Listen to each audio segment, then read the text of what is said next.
We start the episode by saying we've not done this for like 7 months. How have you all been? It's been well over 7 months. Yeah, I can't remember when the last time we did one It's was. been at least it feels like a year.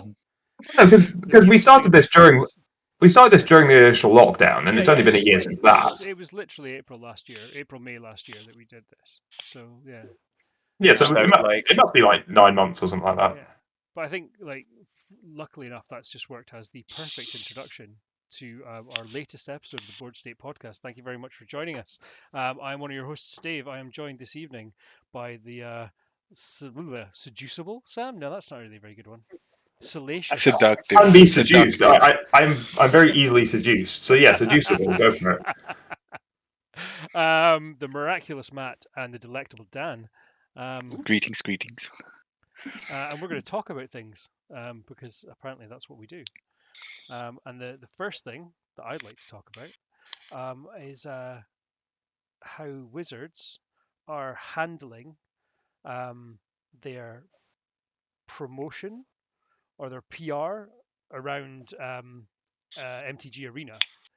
And first up with the removal of the early access period for the arena streamers. So there was a program, if you don't know what this was, there was a program of early access where streamers could get codes and other promo type things, get access to the MTG Arena, the new set update a day early, and then spend that day streaming, which builds hype for the Magic Arena product, gets these streamers a little bit more clout, as it would be, because they've got these people coming along, signing up to their streams or watching YouTube videos, so giving them a little bit more, and generally just kind of promotes.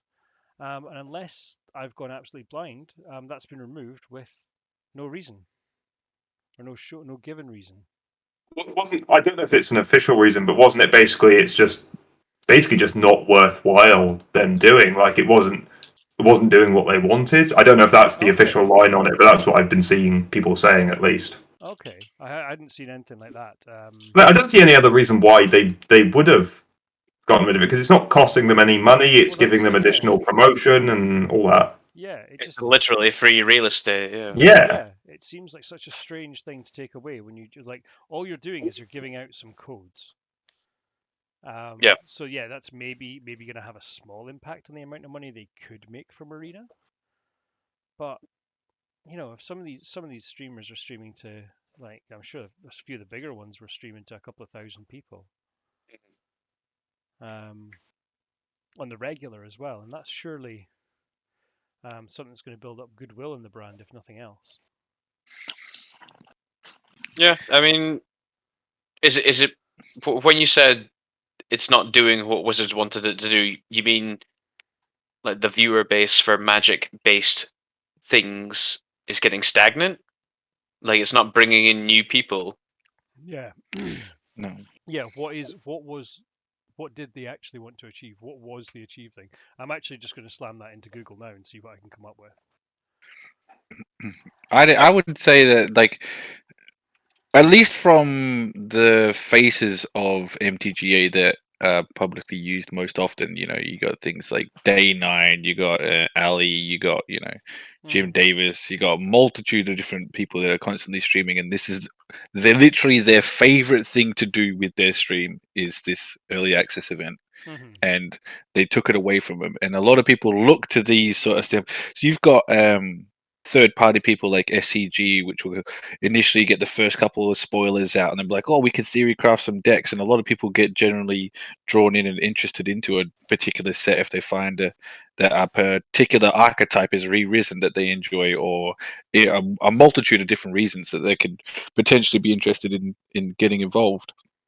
And they took away essentially an invaluable resource for getting people interested in a new set for absolutely zero reason with zero explanation. I think it was literally an email sent out the night before, which is what gets me. I think it was maybe the day before or night before.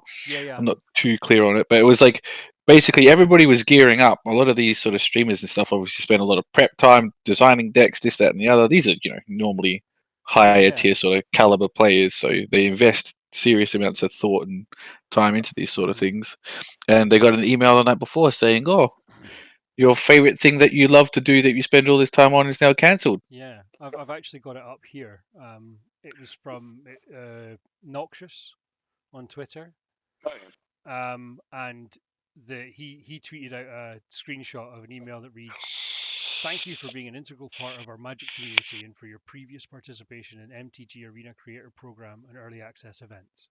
As we continue to build our community program to support creators across multiple platforms, Wizards has made the difficult decision to discontinue the Early Access program going forward." So that says a lot, but doesn't say very much. It's There's definitely no PR reasoning. thing. Yeah. The other thing is as well is like they might be withholding information. This is pure speculation, Mhm. of course, but it could be that they tallied up the amount of interest and the amount of like. So, say you bring in, I don't know what PR would probably bring in 200, 300, 400, half a thousand streamers, Mhm. and you give them all sorts of different codes to hand out, right? Yeah. The popular streamers might have a couple of thousand viewers at a time, but the lesser known channels, nowhere near that. Well, I did a And little bit of research on that actually, and by that I meant I went and looked at some people that I know are small streamers and stream out, and apparently they all get in the region of 50 to 75 codes to give out. yeah. So that's the thing. That like those codes might just be if WotC is looking at those codes as in lost in-game revenue, then they might have just thought it wasn't worthwhile. Wow. I guess it depends on how many. I don't suppose there was any other numbers on how many streamers they supported with this. Was it just like Yeah. the top 10 streamers, top 20, that kind of thing? I have No, I don't. No, no there was heaps. idea. There's a heap of streamers. There's Ah, really there's a shit. They do one of the things that I have to tilt my hat is for them actually giving the smaller, lesser known streamers this sort of early access event, and a lot of streamers really It benefits them kicked because it'll off with it. pop up with the numbers. Yeah, But exactly. How much stuff do these individual codes give? Like, how much money does Wizards think it's making off not giving out these codes? Well, it's hard to say because Yeah, we these don't know. these are essentially encrypted codes. They cost them nothing.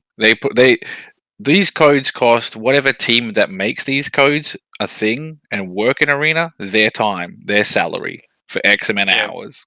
That's what it No, costs them. These are the digital thing that costs them essentially zero. They're Yeah, just losing out on revenue from the people that would be lucky enough to get them. And even saying that isn't really the case, because even if you got codes, you can be like, "Oh, cool! I open a couple of cards. None of the ones I want, so I'm going to go buy more packs anyway." You know what I mean? Arena things. Yeah. Just Arena things. Yeah. No, I was meaning like how much do you get from these codes? Oh, it Like- depends. It depends on the code, I'd imagine. There's probably like it's just like 6 packs or something. yeah, like you get appearance 3 pack? packs, or I don't think they handed out any like entire sets or anything like that. There was no like golden ticket codes. I don't think. No. Okay. Well, that's even more pathetic then if it's just 6 packs. Yeah, it Like- doesn't seem like a massive amount of revenue to lose. Like I'm not up with the current costs on Arena, but 6 packs. I mean, is that even as much as what 15, 20 quid? Well, if you're going via You're grinding on Arena gems? for gold. Well, yeah, I mean, sure, 6 packs. That's 1 gold card, which is worth its own weight in gold. Well, we It is on Arena. Yeah, Yeah. but I think packs are generally more than a pound. I think they're like so like it depends on your gem. So if you go via what Arena says, the most common bought gem pack is the 20,000 Battle- gems. Battle No, Pass one, it's isn't it's the 20 quid. It's the 20 quid one, yeah. and you get is it? I can't remember. I think it's 3,000 gems, which is like 15 packs. So essentially, packs online are like obviously the more gems you pay, the more value you get. But we're going by Like them, that's the most popular one. So compounding they're up just over the a quid each. rewards, yeah. essentially. Hmm. Hmm. There must be something else to it. Like, it just doesn't seem like it's for the amount of bad press and like negative reaction from the streamers and streamer fans and everything. There must have been a more substantial reason behind it. Yeah, because I think that you've got this thing where you're kind of like your brand value, your unspoken brand value is like well, how do you value that number? Like, what's the value on like that little bit of goodwill that you get from like giving out some free stuff? You know, like Yeah. if you watch a streamer, like, I don't watch any Magic the Gathering streamers because I'll be honest, I don't really enjoy watching the game as much as I enjoy playing it. Maybe me being bad, I don't know. But I invest a lot of time into watching them, so yeah, well, two opposites here. That's why you're that's why you're a much better Magic player than me. That's why I'm trash. But like, I could see the kind of the positivity in like, hey, here's this opportunity to win things, and there are streamers that I do watch playing games, and they give out codes and so on during big events. I mean, nothing is regular as you would see on Magic the Gathering, and specifically I'm talking about Jack Frags playing Call of Duty Warzone, which I do watch in the vain hope of getting better, and I'm still really bad at that game, so you know, I blame my old man reactions. But like, I don't see him dishing out codes that often. Like, what you'll do is you'll like, I'm putting codes in the chat now. Good luck, and there'll be like 3 codes will go in the chat, and there's 40,000 people going, "Oh my god, I need to get this code!" Like, there's a level of excitement there. You know, there's that tangible, like I know for a fact I've sat and watched these streams, and I've watched them for longer than I should have done because, oh man, I've got to wait for the next codes. Yeah. Like, I've never tried to redeem one of them, you know, but No, I sat there watching. Jesus Christ, what's that noise? Somebody wanking. No, I was itching my ear. Oh, right, okay. Okay, I'll edit that out. But yeah, like, okay, so there's like, are they taking a financial hit from those people that get the codes, then not giving out? Do they maybe feel that they've been too generous with codes in the past, and they need to dial that in a bit? And rather than dialing it in a bit, they've just gone, no, we'll just not do it at all. I don't know. It's hard to real say. harsh reaction if that is like, yeah, if their thought is, oh shit, we're losing money. And I think the thing that Axe this. Yeah, I think the thing that frustrates me the most about all of this is that I understand and I know that companies will not always do the things that I want them to do or I think they should do, because they're great big companies run by intelligent people that have skills and experience and information that I don't have access to. I get that, but I'm also used to having or seeing like some form of company communication with a fan base or a player base. In this case, Games Workshop, a great example, a company that was pilloried and aggressively attacked at every opportunity online until they turned around and they took more control of their social media and actually put an entire team in charge of, it's your guys' job to put the new stuff out there and communicate with the fan base. Go. Yep. And I know the guys that were involved in doing it. I've worked with a few of them. And what they did was they managed the message. And although a lot of people didn't like what they were being told, they weren't as aggressively against it because they had that little bit of information. There was that opportunity. I'm just going to move Richie Boy out of the event there. So, yeah, they kind of managed that message, and that's what I'm not seeing from Wizards. That's the point I was trying to get to, is like, they just seem to be moving. We're doing these things, leaving us to wildly speculate. Yeah, exactly. And like the wild speculations part of the thing, because like people will automatically come to the worst conclusions. Yeah, exactly. If they can. And brand affiliation isn't a thing that we generally look good, favorably upon when it comes to WotC. You know, I mean, WotC definitely hasn't got this reputation of being a, you know, fully accountable company that, you know, will fix any wrong. Yeah, yeah. I think that accountable's an excellent point. And it's the thing that I'm sure the PR guy, whose name has just evaporated from my head, and I've had it on the tip of my tongue, but he's Mark Rosewater. no. He's head creative, isn't he? And he just talks to people and does his Basically, the social media manager for Wizards because Yeah. they don't actually have one. Well, yeah, basically. But there is a lad whose his Twitter handle is something PR, and he works for Wizards. And I remember seeing a thing with him that he was like, getting slagged off all the time on the internet, and I was like, it's a pretty tough job. Fair play to you for doing it. But then I went and looked through his Twitter timeline, and I was like, you've not addressed anything here, man. I mean, I thought the entire point of PR was to manage the message, to get the company spin out on things, and I'm not seeing it. What I don't understand the most about it as well is why do it now? Because at time of recording, let's date this video, is the this audio recording is the 22nd of April, 2021. At this current time, there are only 2 regions in the entire world that are allowed to do sanctioned play for MTG, and that is Japan and that is Africa.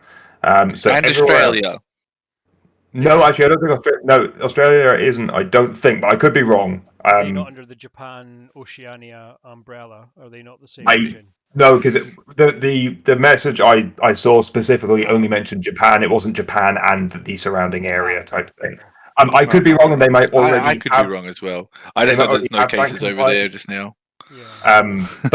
But from what I've seen, only Japan and Africa can do sanctioned play at the moment. So that means, obviously, no offense to Australia, the 2 major regions, Europe and America, are still, you still have to stay at home and play Magic on Arena. Basically, you can't really go into your local LGS. So why not cut this content creator program for the next set, which hopefully in 3 months' time we'll be back to playing Paper Magic? Why do it now? Fingers crossed, yeah. But why do it now? Why cut it now when we still have to stay at home and play Arena? That seems like Then a really again- bad idea. I mean, like David was saying before, these are intelligent people. Simply cancelling it might actually generate more interest and debate than simply having it. Well, we are speaking about it. You know what I mean? Yeah, but we're It's not- one of we're not those talking things about where it it could be favourably, are we? it could be a bluff just to get us talking. Yeah. The no publicity is bad publicity. Yeah. Well, it's the Maybe. exactly. I mean, Wizards just need to do another outrageous thing, then suddenly you've forgotten about this. Yeah. No early access to content creators. And as of today, they've released more secret layers, which some people see as a bad Boom, right thing, on so time. There Well, we yeah, go. because I was just about to neatly segue into and tomorrow we have the Mr. Beast Arena promo Oh Mm. yes, of course. where 2 people are going to win 25 grand each. That's US dollars. So, you know.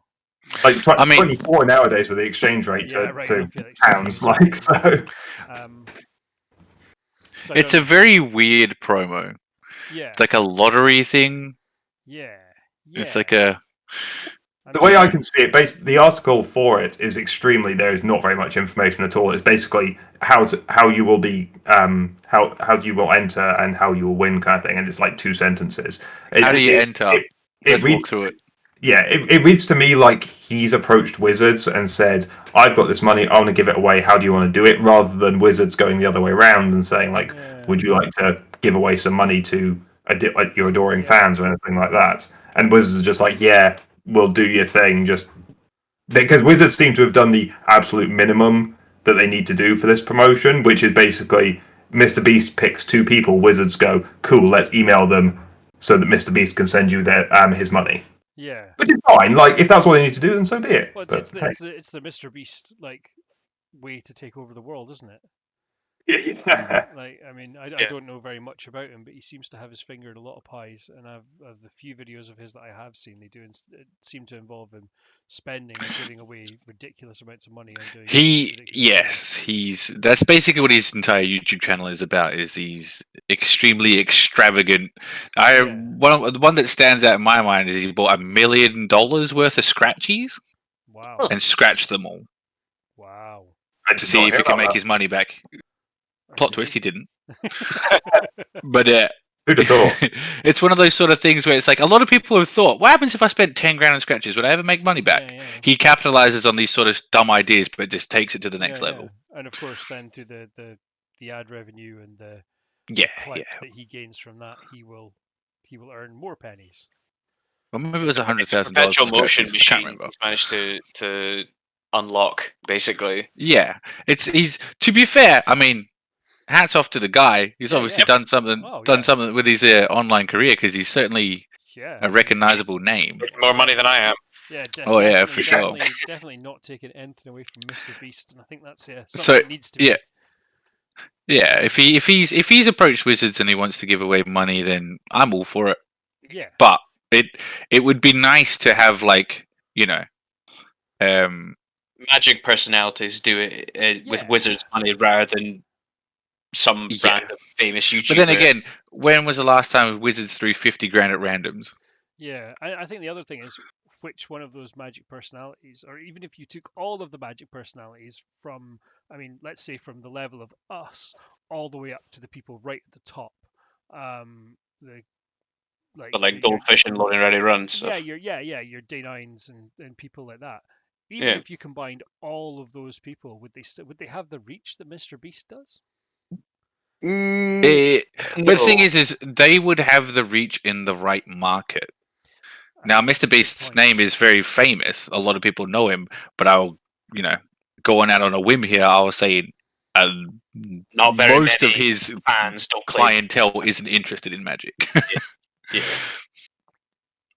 So maybe that's what Wizards are looking for. Maybe they're looking for an opportunity to. They think that maybe they're paying Mr. Beast 50 grand, 100 grand, who knows? And yeah, their kind of aim on it is to bring a whole load of new people into the MTG Arena hobby. And I know I'm going to go back to this because it's the experience I have. But in Games Workshop, stores that did well, I worked retail for Games Workshop for years. Is my experience in this. But stores that did well were stores that recruited constantly. They recruited new players. So massive part of your money. Like you had your hoary old veterans, and they would come in, they would spend money, and they would kind of keep you ticking over. But what you wanted to be doing was you wanted to be getting new people coming in, playing the game, buying into it, and then staying on because there was a level of churn, or you're going to lose people through things. And I wonder if this is maybe what Wizards are looking to do, is to like we've got our core supporters, we've got X number of them. What we want to do is we want to open this up to Y new people and see if we can make our X number bigger eventually. We're in too deep now to leave. So Yeah. you'd be Also, MTG has a certain amount of stigma around it as well, and Mr. Beast might be the perfect face to break that, considering he is not what you would typically think of as a Magic the Gathering fan. as a gamer. A card-slinging nerd. Yes. Quite happy to be a card slinging nerd. Thank you very much. There's nothing wrong with it. I embrace it even, but Yeah, absolutely. So yeah, I just think it's again, I don't get why. I mean, beyond the kind of opening the Magic up to a new market, this seems like a very a kind of a shotgun approach rather than a sniper. You're not really picking your targets. You're not looking for like that demographic of like 14 to 30-year-olds with X disposable income who are interested in these things. This is just kind of like Mr. Beast's got a reach in the hundreds of millions. Let's see if we can get some of these guys in playing games. Yeah, Well, 'cause I'll be 0.1% of those people in. Yeah, no, That's- you're that's right. That's a oh, huge but even spike. 1% is a lot of people. Yeah. 1%, like 1% is insane. Yeah. Yeah. I But the don't other think thing is that's as well. very realistic, but yeah, I'd take 1% of Mr. Beast's viewership. Yeah. Hell that would be a That dream. would be good. Yeah. I'd take that. Mhm. But yeah, I don't think WotC's ever really been a sniper. The only time that WotC has ever sniped to make a lot of profit is things like Secret Layers, because I know that there's a bunch of whales out there who will Yeah. snap them up. You So are they know right. where to snipe, but most of their stuff, I would argue, is just shotgun stuff. Yeah, that's fair. And to be fair, secret layers and stuff like that aren't exactly discreet. We had a massive podcast about the secret layer fetch lands and why they cost Yeah, way more than that's any other one. very That's a true. shotgun tactic. That wasn't discreet. That's just like, yeah, you're gonna buy them. Yeah, yeah. You know what I mean? And Muggins here did. Yay. They are pretty though. They are They pretty. are. Plot twist: I have 2 of them left. Nice. I wasn't using 3 of them, so No. I don't have them anymore. Oh well. But yeah, that's fair. That's fair. I can kind of see the value in introducing MTG Arena to a vast new group of people who want to play the game, or well, not even want to play the game. They want to get a chance to win this money from Mr. Beast. This is the code, isn't it? This is I'm watching Yeah. a streamer to try and get this code. Yeah. Now, if I'm at home and I'm able to log on, I'll try my chances. Yeah. Oh hell yeah. Got to yeah. be in it to win it, you know. Absolutely got to be in it to win it. But yeah, Yeah, and that I can't even draw a third land, so I don't like my chances. you don't even need to win. You don't even need to beat the guy. You just need to play him. No, I'm talking about luck. I'm talking about my luck. Right, Yeah. fair. It's in not that case- exactly what- In that case, what will happen is he'll play 3 people, and you'll be you'll be the one that doesn't get any money. That'll be Yeah, yeah. Oh, we had a technical issue, bro. Oh, you know that's gonna happen. Bro moment, yeah, The servers aren't absolutely. gonna be able to handle this massive influx of people, Yeah. and it's just gonna crash the game. Mr. Happens- Beast's gonna keep his 25 or his 50 grand. That's cool. Yeah. I did see an interesting thing. People entering in Canada will, if they win, will be contacted and then asked to answer a maths equation challenge, because gambling laws in Canada say these kind of lottery things have to be skill based. That's amusing. There has to be Oh, a okay. skill based element to it. So can you imagine like getting the? It's like it just reminded me of the Who Wants to Be a Millionaire picture of like the competitors up there, and the guys ask the question. It's like, which one of these bigger? Moon, elephant, cheese. Like, and she picks the elephant. There's a moon right there, and you're like, no. It's gonna be one of these sob stories when they go, oh, they're gonna give them a ridiculously easy math task. We're like, oh, what's 6 6s? And they're gonna be like 5. No, wait. Second answer. It's gonna be Blue, great. no red. Ah! Yeah, it's just I feel savage, or I feel it's going to be savage for somebody. Of course, there needs to be a Canadian wins it first, but Yeah. I'll watch that one closely. But this, I think, leads us quite nicely into the last point I'd like us to cover this evening, because it's late and it's entirely impromptu, and I'm still going to have to edit this. Is all of these people are going to be firing up Magic the Gathering Arena, possibly for the first time, to try and get themselves the opportunity to play Mr. Beast and win $25,000. And I think that the cost for entry is quite harsh. But how many, like, they've just brought up, you get, when you start with a blank account, what is it? Are there 10 starter decks there just now in the 2 countries? Yeah. Yeah, I think this is 10. 10. I mean, when I signed, I was in the beta for Arena, Mhm. so Yeah, when Yeah. it first came out, there was 10. Mm-hmm. That was Ixalan and Yeah. the likes, Dominaria and stuff. Yeah, Uh-huh. yeah. And I remember those have changed over time, obviously. I don't know Yes. when the last it was probably with No. rotation, but I paid Yeah, some they real get attention to they standard. get cut every rotation. Yeah. So those ones. So you're gonna have a lot of people playing with these basic decks that, as I remember, they were capable of winning, but you really needed to have a lot of luck. That's the best you can say about them, that they're capable. Yeah. They are exactly what WotC wants them to be. The fundamentals for you to try and improve upon, i.e., Yeah, spend yeah. money. Absolutely. So how many of these So- people do you think are going to be like, I'm going to spend money to play a competitive deck to try and beat Mr. Beast? On how Some- many of them are just going to be like, I'm just going to play with a free deck and then uninstall Arena and never play it again after tomorrow? After 5 days? Most. it's this game has never been for everyone. No, There's a lot of absolutely. local players that are, have turned up to our local game store and only turned up a couple times, and nah, it's not for me. Yeah. Oh yeah, that's fine. It happens, and obviously there's going to be some sort of consistency within your player base where you have people like us who are thoroughly in love, and people who just dabble in it because they played Yu-Gi-Oh and like that back in high school and thought, Yeah. no, I don't like this. But you can't win them all. No. I think that's a fair point, but that's maybe not what I was trying to get at. More the Oh, sorry. no, but if you're gonna invest in Arena, Mm. the cost for the cost for entry, your investment is quite high. You're It's either absurd. putting in a lot of time, or you're going to have to put in a lot of money. I have probably spent the most money out of any one of us on Arena. I'll admit that. Probably. Yep. I've maybe Because- I've spent less than £100 easily. Yeah, Since I've yeah. You don't play it very much. Daniel doesn't even spend money on real cards. I've spent 30 quid on Arena. God, I bought 2 battle passes.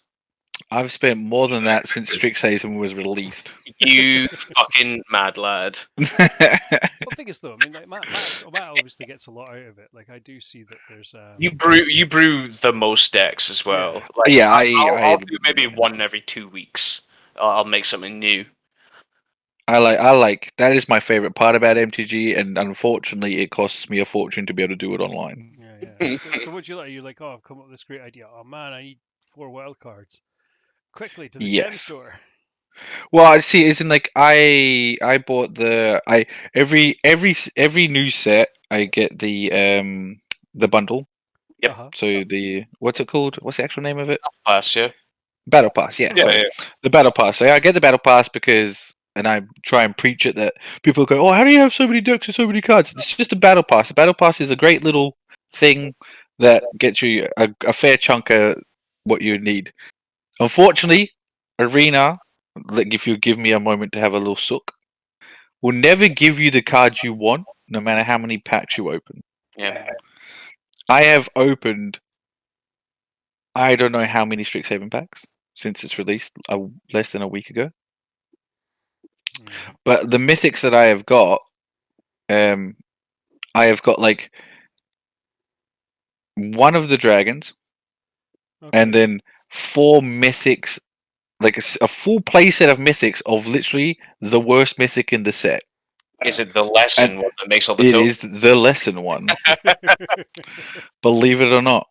Now, a lot of my other mythics are ones that I have drafted and stuff like that. Yeah. But like it seems, personal experience, I've invested a lot of time, a lot of money, blah blah blah, and for some reason I am quite unlucky when it comes to opening packs. So essentially what I'm doing is spending a ton of money just to get the wild cards to actually be Yeah. able to use the cards I want.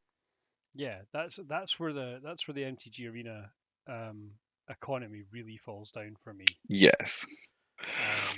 Like I've looked at it, and I think I went back at the start of Kaldheim, and I'd seen a really sweet deck idea, and I was like, I've got a load of those cards. I think it was Jund Sacrifice actually for historic, and I played Jund and Rakdos Sacrifice in standard when it was on Arena. That's when I was, about a year and a half, 2 years ago, when I was playing a lot of Arena. I was like, I must have most of the deck cards for that. I shouldn't really be a problem. I should have the land base at least. I mean, shocks and all that. It should be fine. And I went on and I imported the deck and went through my collection. I needed 15 rare wild cards. Yeah. And I was like, yeah, no, I'm done. That's Yep. me. I'm not opening 60. No, my math's terrible. 6 times 15.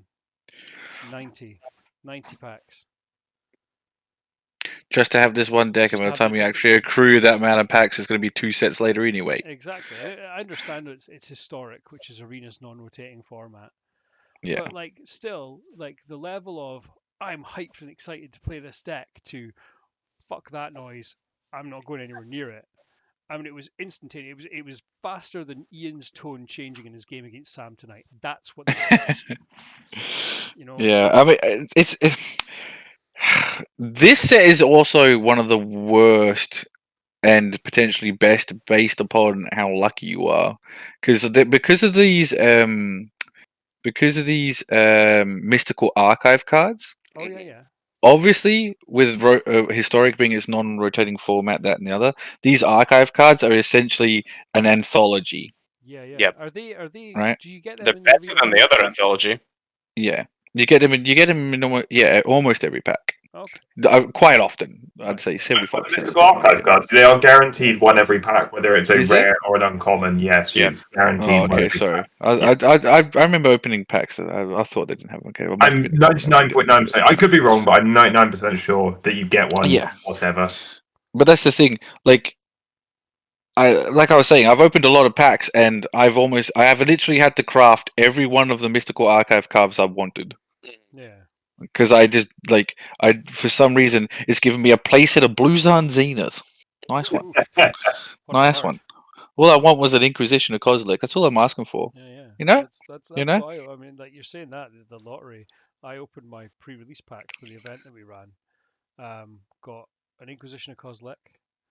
Yep. And got 2 of the Is It dragons, 1 promo Yep. foil and 1 full art foil. So Yeah. I sold them, made a profit on my pre-release, and got a Yep. free Professor Onyx from my Mono Black EH deck. Boom. And I've opened 10 boosters and I haven't got a mythic yet. Whoa! Yeah, let's go, let's go. Well, that's okay. Um, But yeah, it's one of those things. Like my case is, whatever. But some people, you might get lucky and you might be able to open these things. But the reason why I bring it up is because now you have 2 different rares or mythics you might want to hit. Yeah. And you can only hit these specific mythics in this particular packs. So once this pack rotates out, you will never be able to get these.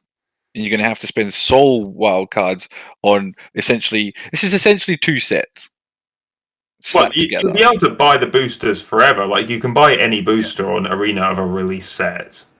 Can you?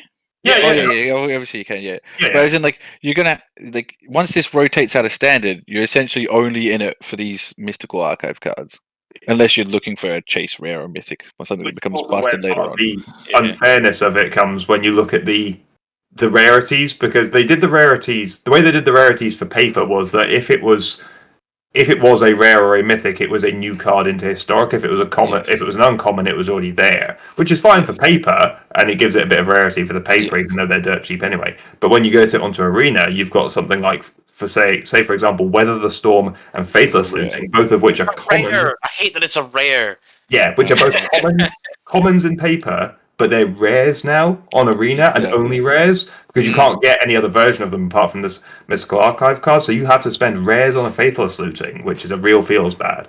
Yes, especially when rares are your most valuable. Like I have more mythic wildcards than rare wildcards, and I think a lot of us do. Yeah, You know what I mean? Because you just run out of rares so much faster. yeah. Yeah. And by Growspile is a rare. It's a card that is in Arena already and is still a rare.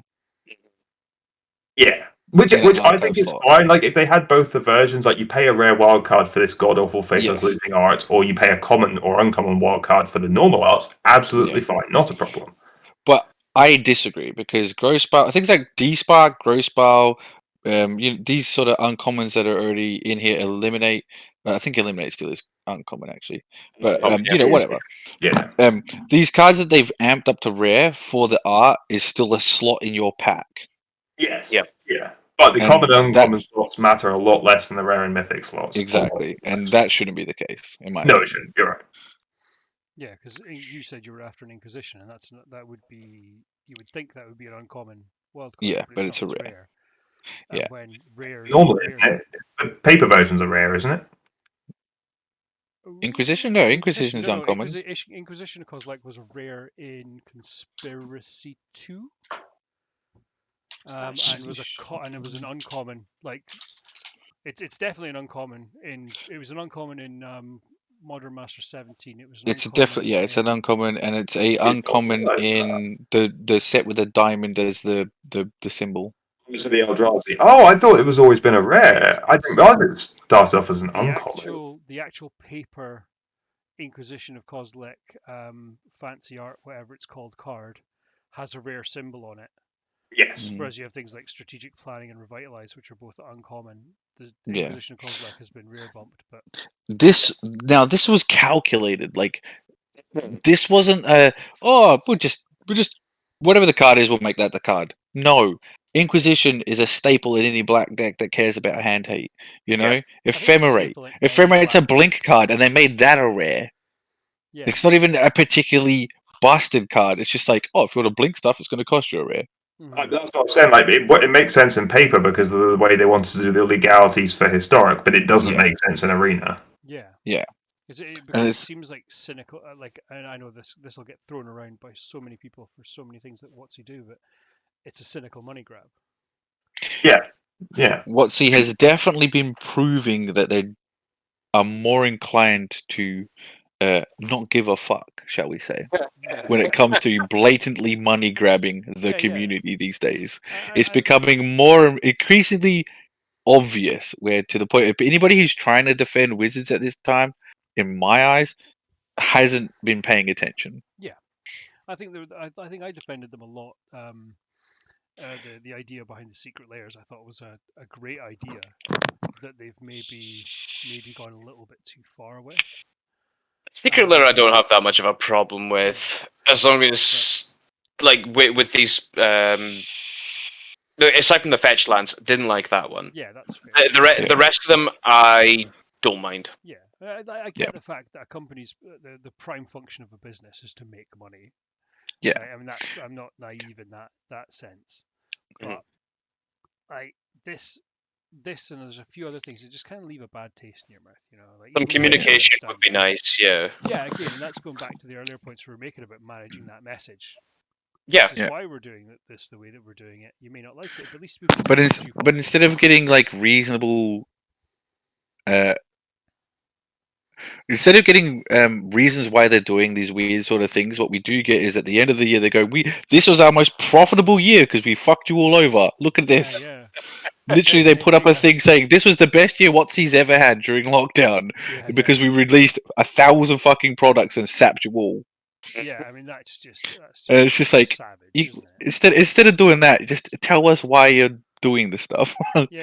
Like, We're still tell- gonna buy it, even of if you course. say, even if you blatantly type it in black and white. It's like we have made this product. We don't need to, but you're still gonna pay for it anyway. People are still gonna pay for it.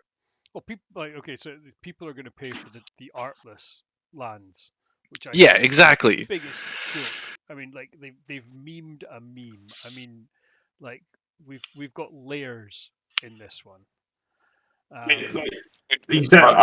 gonna buy that because it's like I haven't bought a secret layer. The first and only secret layer I've bought was the Serum Visions one right back at the start. Yeah.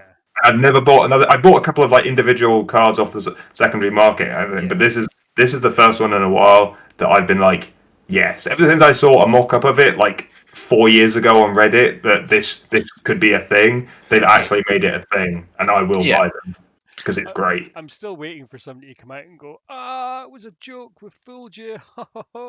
Fake cards.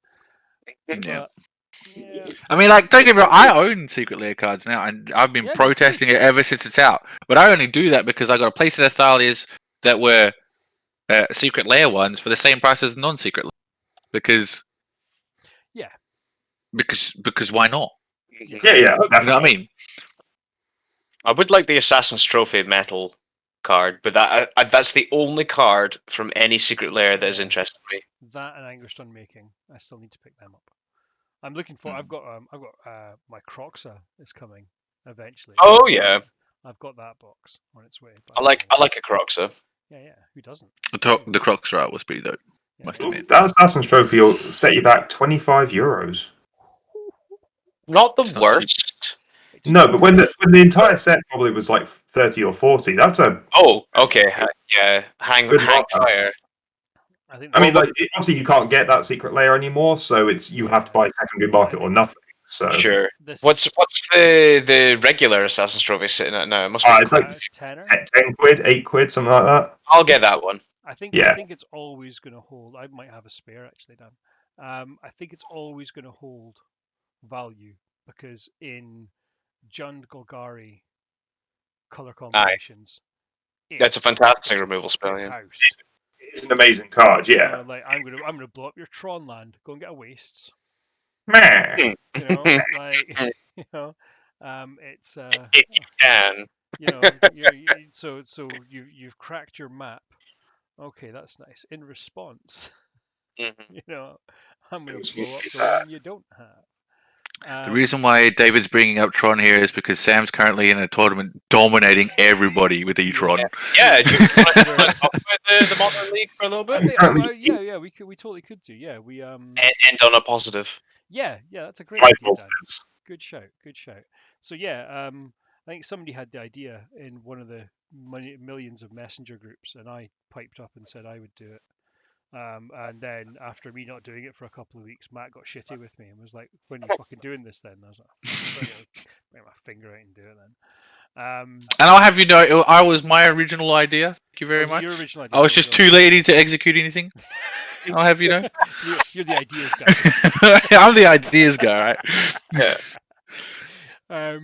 Yeah, so we've been running we've run 8 rounds. We're on our eighth round She said what it is, yeah, by the way. of a modern league. There we go. Modern Webcam League. Modern webcam league, that's right, because we can't play each other face to face. So because we've been playing EDH and stuff over like an interesting way of Discord and so on and so forth. Yeah, we've done a league on it, and Sam is currently our runaway leader with Playdate 1-8. You've not lost one yet? No, I've He's not lost a single game. I've lost 2 games because I just lost one against Ian and I lost one against you, Matt. But Oh, that's true. match-wise, I am 8-0 out of 13 rounds. yeah, it's just it's And the closest person next to him, I think, is 4 or 5. Like Sean. 1-5, and it's Sean, and Yeah. Sean's playing Seismic Swans. Seismic. Literally, second place is Fucking Seismic beanbag, Swans. man. I mean, like, Mate. what a pick. You know, there are 14 of us from our local area playing, and we've got a really nice mix of decks. We've got Burn, E-Tron, and Jun Shadow, and there's Scales and Dimmer Control and Jeskai something and Spirits, and yeah, really There's nice. literally heard only some 2 of the same Hanselman deck, like and that's Impact. E-Tron. And Yeah, E-Tron's at the top of the list and the bottom of the list. Yeah. Yeah, we've got Sam on 8 wins and 22 points, and Fraser on 3 wins and 9 points.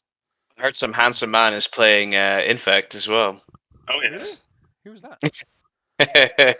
It's me. So yeah, it was a good idea, and I think there are some teething problems.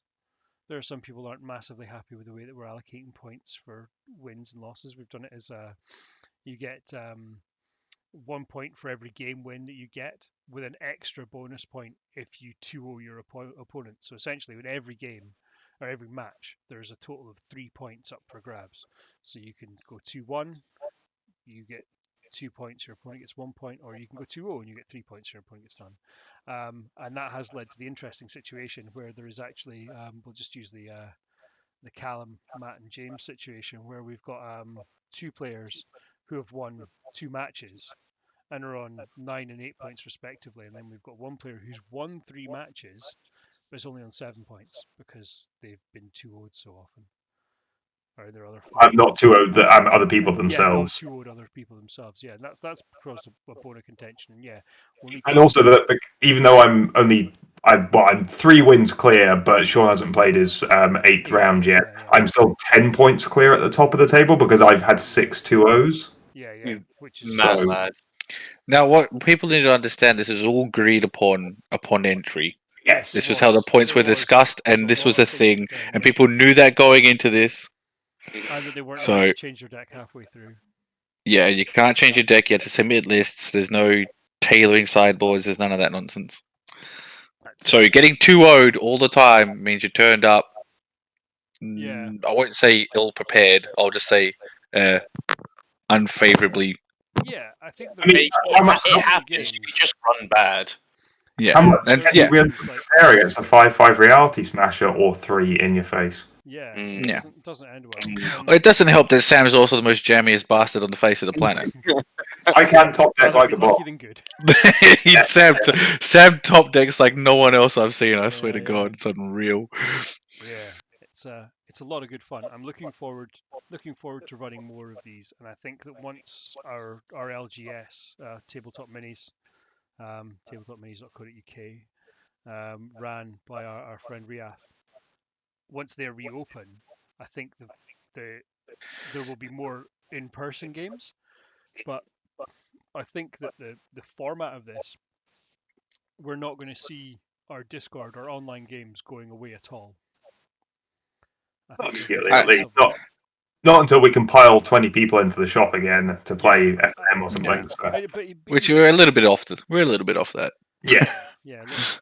But I mean, even then, but if you've got something that's running, there are people, obviously because we're a wide variety of like ages and life situations and so on. Like I have a kid and a dog, and like I can't just drop everything and play a game of Magic whenever I want. There's a couple other guys the same, so it's really nice to know that I can get my games in without having to go into town to play those games. You know, and it's also nice to know that there are like people that have less responsibilities and will be able to play those games against you. So, But one of the really good sides of this is, despite the negativity of some people, and obviously this point system is not ideal. no, I'll say absolutely. that I it's like not ideal. that. We're ironing out the kinks, this, that, and the other, and people have had their moans, and I've been salty as hell because I've been unfortunate. Everyone gets like that, Yeah. but what I have noticed is that since we have started this tournament, a lot of people are more inclined to jump into Discord. So you get to speak with the community. You get to, you get to engage with them a lot more often than you would without it. So Well, I often find that just Discord, even after games are finished, there's still 4 or 5 of us, 6, 7, yeah. sitting in there chatting, having a laugh, and it's good to just have that, even if it's not face to face. Yeah, and it's prompted us to do a podcast in the first time in a little while. I don't know. It's just fun to be able to play games again because Talk passionately about things that you enjoy. I just had to do that for a job interview, man. I'm sick of being passionate about things. Just let me be grumpy about everything. God damn it. Daniel would be over here grabbing boobs, being like, "I hate these things."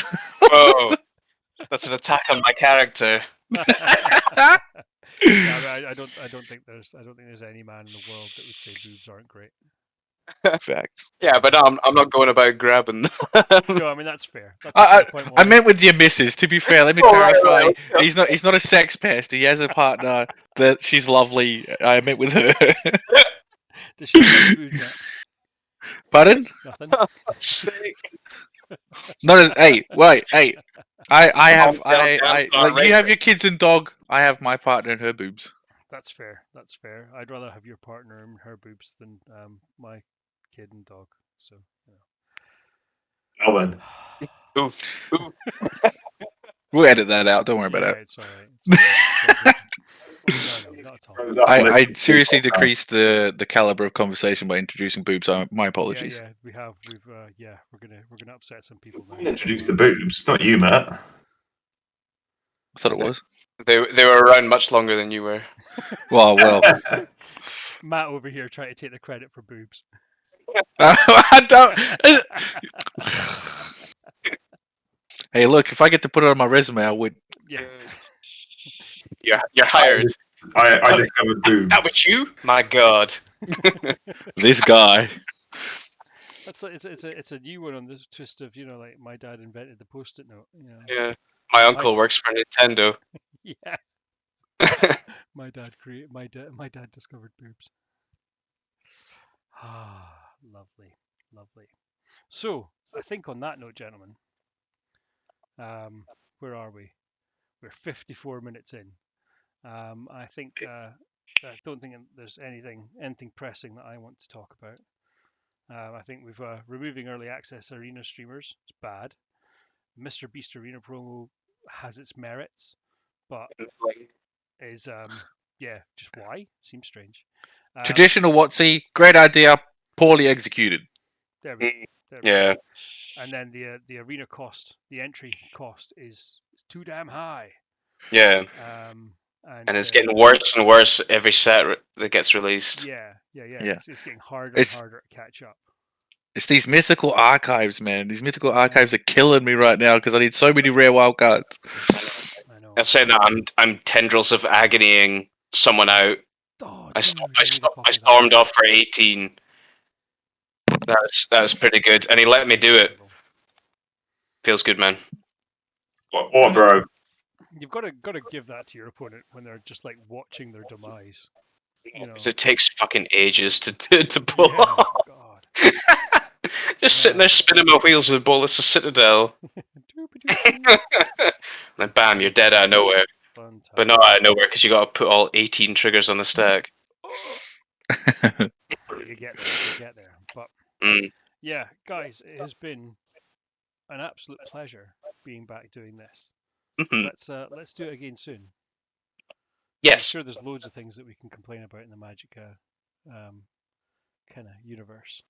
Well, there's a secret lair every week, so Yeah, you know Secret Lair. that's Hell, plenty content. I'm ready to go for another hour on Secret Lairs. Let's go. Bring you some water because we're all salty. Yeah, absolutely. But yeah, yeah, thanks very much for listening in or watching or whatever format you've chosen to do. I'll be putting this up on YouTube as well as onto whatever fucking streaming thing I use. What do I use? SoundCloud. That's what I use. Spotify? I I remember. thought it was Spotify. No, Yeah. no, I've not put it on Spotify yet. There was I can't remember. There was some fuckery with it, and I just lost the plot and decided I couldn't be arsed. Fair But enough. yeah, I'll probably do that. But for now, I'm going to go and like figure out how to edit the sound out of a video so I can do all those things. So from me, thank you very much and good night. And from the rest of the team, Don't Boots. log Thank into you. the FNM tomorrow, so I have a better chance of winning that Mr. Beast money. Yeah. Stay away. Actually, let's actually be useful. The times of that, Sam, do you still have them? The Mr. Beast thing. Yes. It said on the website 11 a.m. to 12 midday, but that was American time. I believe it translates till 6 till 7 p.m. on Friday, which would make sense. Wow. Yep. that is In UK time. unbelievably early in the US.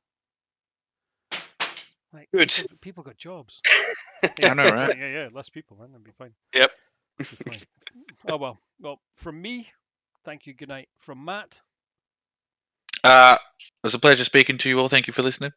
Dan, Infect did nothing wrong. I hope I win more in the Modern League. See you later. and from Sam.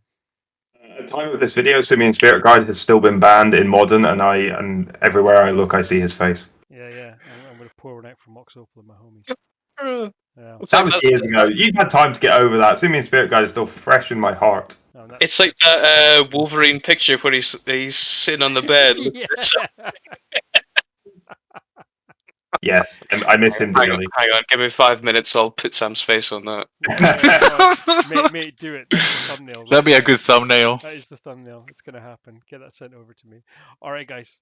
Thank you so much for listening, and thank you to my fellow hosts for prattling on about Magic for 58 minutes and 33 seconds. It's past midnight. I know, right? We'll see you in the next one, guys. Good night. Bye. Right.